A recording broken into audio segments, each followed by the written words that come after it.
Hello everybody, Jake your resident content cowboy here, yeehaw, and it is one of my favorite videos I get to make. We have a brand new meta in Pokemon Pocket, and here are some of the best decks that you will see as you're playing in tournaments, climbing ranked, or just building something really fun that you get to play with your friends. There are some incredible decks right now and a lot of different variations, right? So many new EX cards, so many powerful cards have entered the meta. Before I hop into a few decks, I just want to touch on a couple of cards that are crushing it right now and are huge meta staples. I'll have timestamps in this video, so if you just want to cruise around and find a deck for cards that you have, that's a great way to do it. Now, on to some killer cards in this meta before we talk decks. First, we have to talk about the elephant in the room, and that is Rare Candy. Rare Candy is the biggest addition to this set, making stage 2s unbelievably good and opening up so many different options of play. You will see this on stage 2s that are attacking, like Stoke Charizard. You will see this on stage 2s that are sniping from the bench,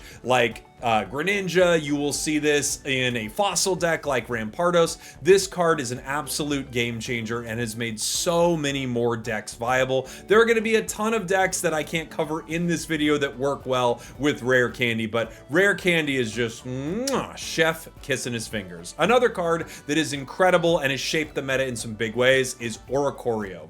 Oricorio, the lightning variant of it, is incredibly powerful, not only because EX Pokemon can't attack it, but because this card exists as you're playing on ladder, a lot of decks are going to need some answer to it. Now, there are a couple ways you could go about it. You could build no answer to Oricorio, and then when you run into it, you just know that is the end of that game. Or you could build a deck that has an answer to a lot of the incredible meta stuff that exists, and an answer to Oricorio. The best decks right now can perform decently well into Oricorio, so if you run into it, you're not completely bricked. But we do have some Oricorio decks to show you because this card is really powerful. And then we have a ton of new EX Pokemon to talk about. We're not going to cover all of them in this video because some of them are pretty mid, to be fair. Like things like Delmise, Passimian. I don't think these cards are impossible to win with. We were playing them on stream and we won some games with them, but they're definitely outclassed by some other cards in this meta. Now, on to the new meta. For our first card that's doing pretty well in this meta, it's a brand new card, Solgaleo EX, a very powerful card that allows you to jump into combat using its ability Rising Road and then deal solid damage with Soul Breaker. There are 3 variants of Solgaleo that I think are pretty dang good, and there are some other options with this card as well. But for me, it's either Solgaleo Excadrill, Skarmory, or Escavalier. Right now, I think my favorite is Escavalier. I was playing it on stream earlier today as I'm recording this video, and I absolutely love the combination. But let me talk to you about these 3 options. For Skarmory, this is a card we've been playing around with for a while. You put a Pokemon tool on Skarmory and it's able to swing for 50 damage, requiring only 1 single metal energy. While you are doing this, you power up your bench with Solgaleo EX, and then when it's time, you move on in, do some serious damage while Skarmory is chipping away at your opponents. For the Excadrill combination, you are playing Drillbur into Excadrill. The nice thing about this combo, kind of similar to Skarmory, it only requires 1 energy. Drillbur is fighting type, which is nice into some of these lightning decks that you're going to run into, and Excadrill attacking for only a single energy and having 110 HP is pretty considerable, and it's really easy to get this online. This was the first deck I built with Solgaleo, and it does hold a special place in my heart. Now finally here we have this variant, which is Solgaleo with Escavalier. This is one I hadn't tried until earlier today, and I have to tell you, Escavalier is a ridiculously good card. So once you evolve from Carablast, it's a stage 1, you were able to attack your opponents with a single metal energy, dealing 30 damage, but also 20 damage to the bench. So with this variant, you're running multiple copies of Cyrus, which sets up insanely cool plays. Obviously, Escavalier attacking the active, then as soon as you want, you bring something into that active spot, Solgaleo takes it down, rinse and repeat. I have to be honest, this is my favorite version of Solgaleo right now, but there are definitely some really cool options here.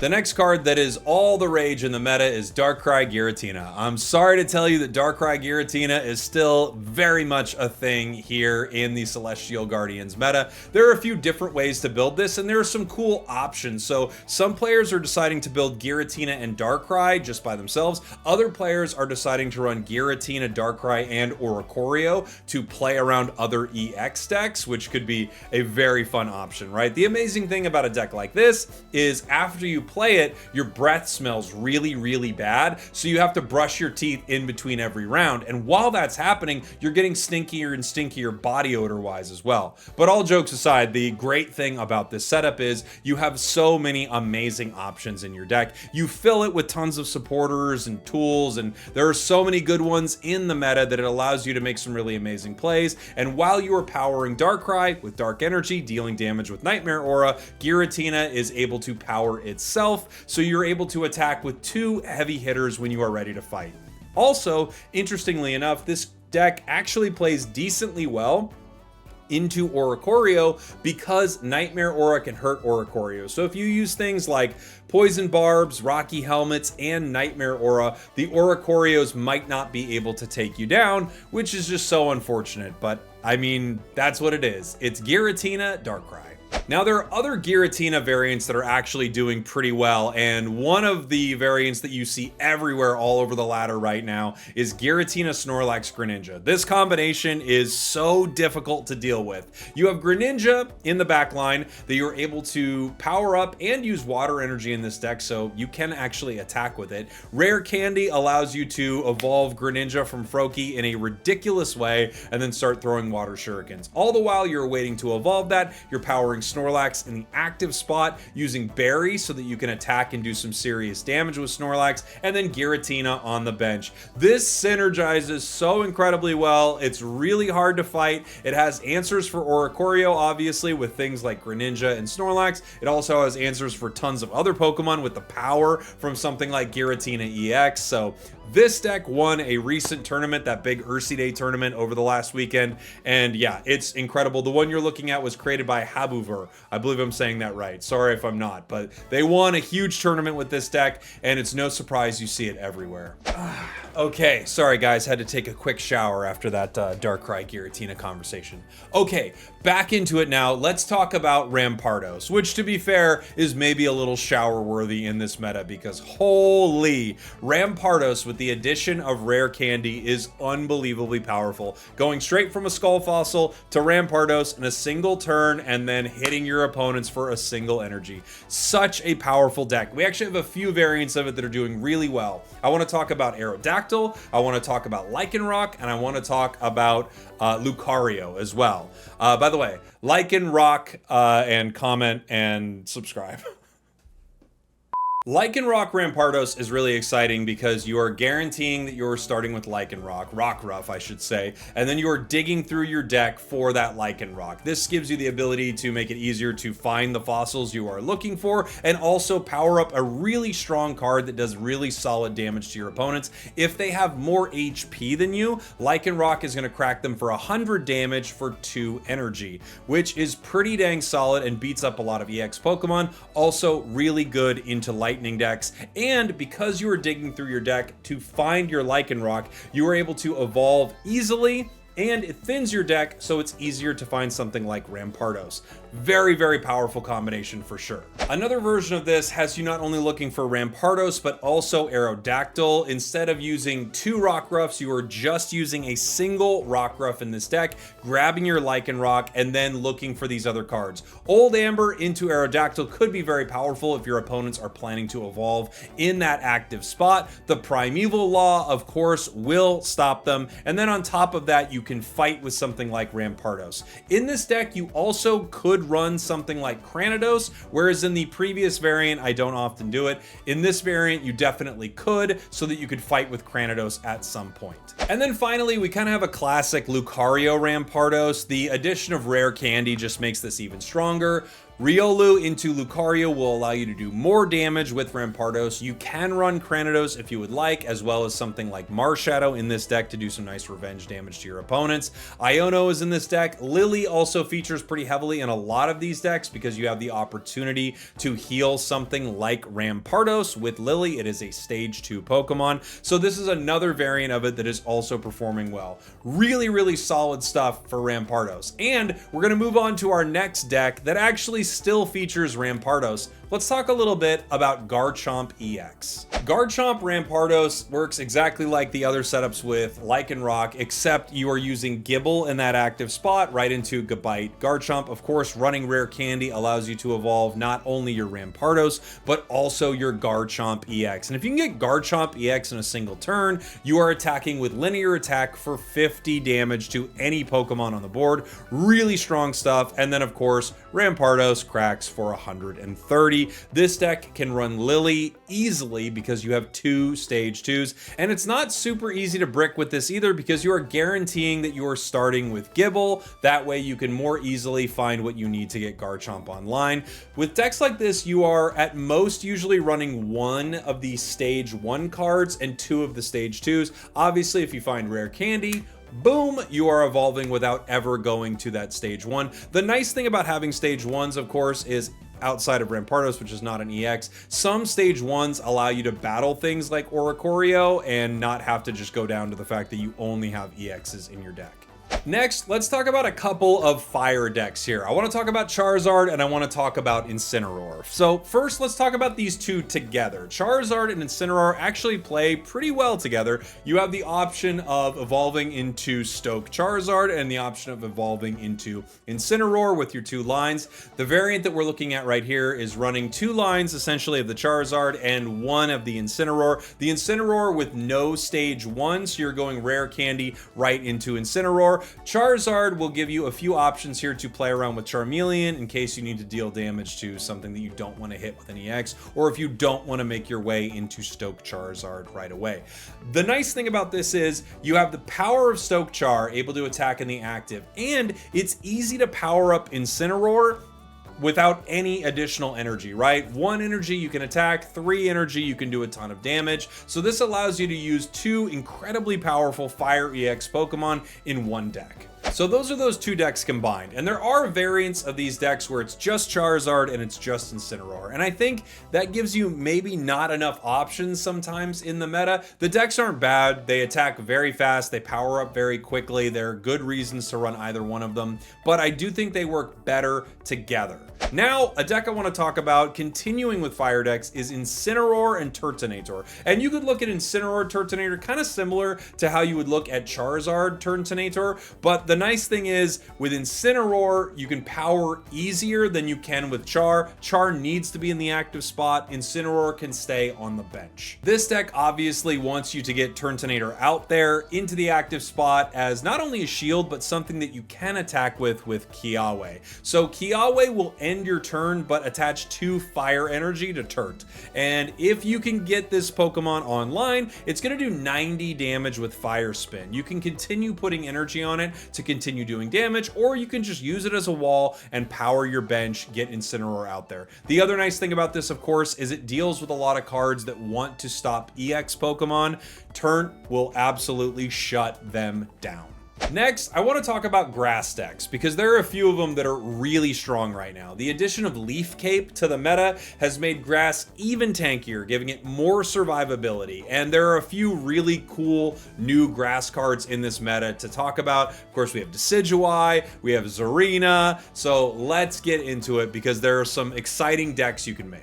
So for grass decks, let's start with Meowscarada. Of course, there are still going to be some players playing things like Meowscarada and Beedrill, which I think is probably pretty powerful right now, but a lot of what you're going to be seeing with Meowscarada is Meowscarada and Decidueye or Meowscarada and Tsareena, both of which feel pretty solid in this meta. I will say that the Tsareena option, of course, leads you to flipping some coins, which can be pretty stressful. The most popular Meow Decidueye variant has 2 lines of Meowscarada and a single line of Decidueye right now, allowing you to, of course, do tons of damage with Meow, Rare Candy into it for some incredible opportunities to deal fast, aggressive, surprising amounts of Meowscarada damage. And at the same time, once you get Decidueye online, you can bring it in to clean up your opponents in a bunch of different ways. If they already have damage on them, Pierce the Pain can hit them, whether they're in the active spot or on the bench, and then Razor Leaf is able to do 80 damage to the active spot if they have no damage on them already.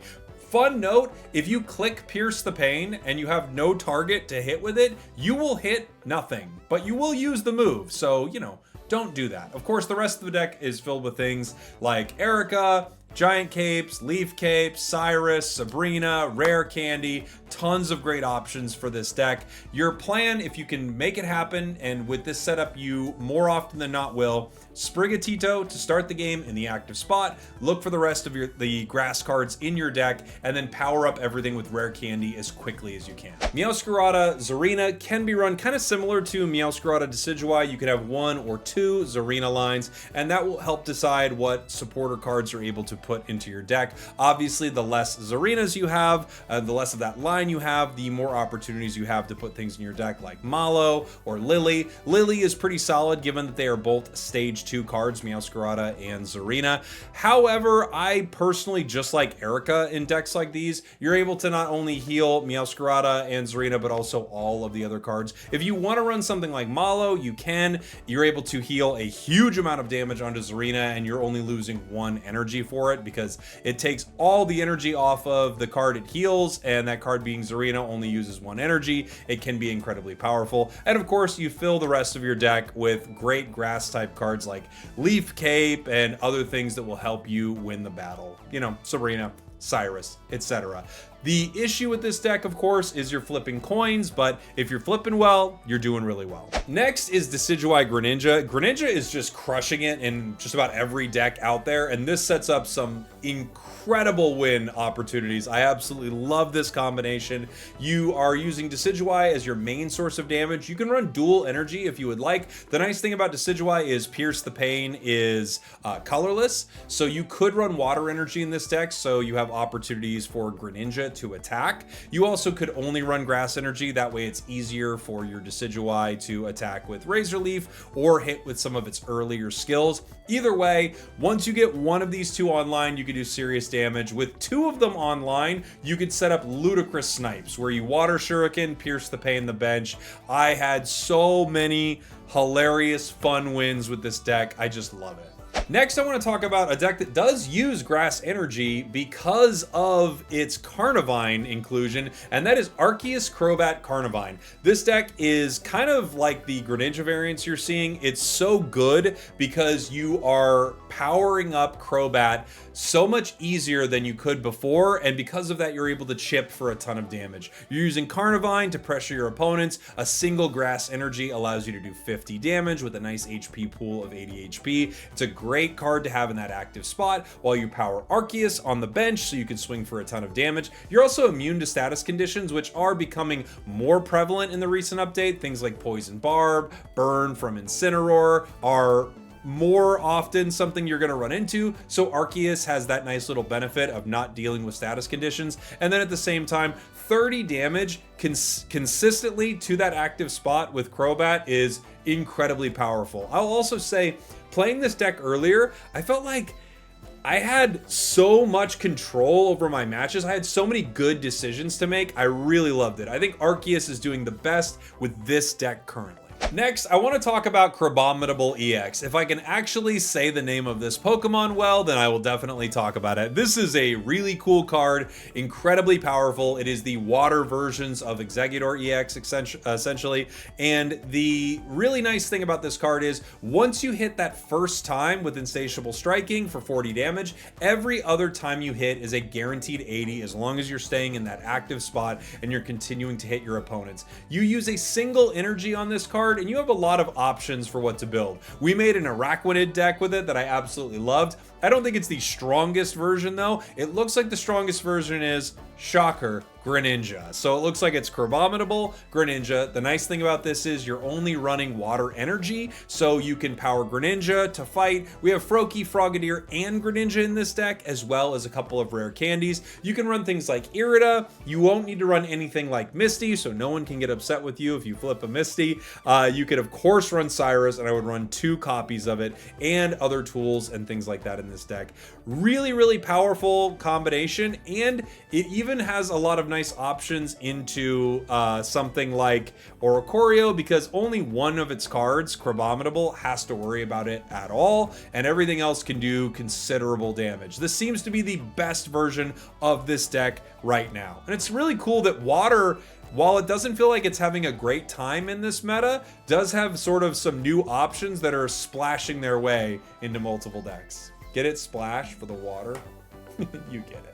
Next, let's talk about Oricorio, because Oricorio has a few options that are really powerful. I think the most powerful currently is Oricorio Magnezone for obvious reasons. Oricorio makes it so your opponent's EX can't even attack you, and all the while you can power up something like Magnezone and just wreck your opponents. There are a few cards that I think are pretty necessary in this deck. I was running this deck a lot earlier, and I do think a single copy of Comms is actually extremely valuable in this deck. You don't have to have it to win, but sometimes you're just kind of getting clogged up with Magnezones that you can't use, or an Oricorio that you wish you could switch out, and this is a pretty powerful option to switch your cards around. I also think Guzma is really valuable here, especially with Oricorio. One of the ways enemy decks can shut down Oricorio, even if they have EX Pokemon, is with tools. So with the option to get rid of tools, it sets up your Oricorio to be able to brawl longer, and your Magnezone not to take any annoying damage from Rocky Helms or Poison Barbs or things like that. Otherwise, Cyrus, Sabrina, there are other cards that I think are really solid here. You could run a Lily, which heals Magnezone in a pretty cool way because it is a stage 2. You also could run an Iono so that you unbrick your deck. There are a lot of good options with this Oricorio setup. Another solid option for Oricorio is Luxray. I think Luxray is pretty dang powerful with this. Obviously, the advantage here is you're able to snipe your opponents. You could hit the active spot, but you could also hit them on the bench for 120 damage, which is really strong. You kind of use Oricorio almost as a frontline tank in this build, and then you are just waiting to get Luxray online with Shinx. Depending on what your opponents have, you can zap them with Luxray, or you could just take them down with Oricorio. Let's talk about psychic types for a minute here. I do think Lunala hasn't found its perfect place in the meta yet. I want to talk about kind of a cool deck with it that I think is decent, but doesn't seem to be crushing it right now. However, a lot of people are excited, and I think for good reason, about Banette.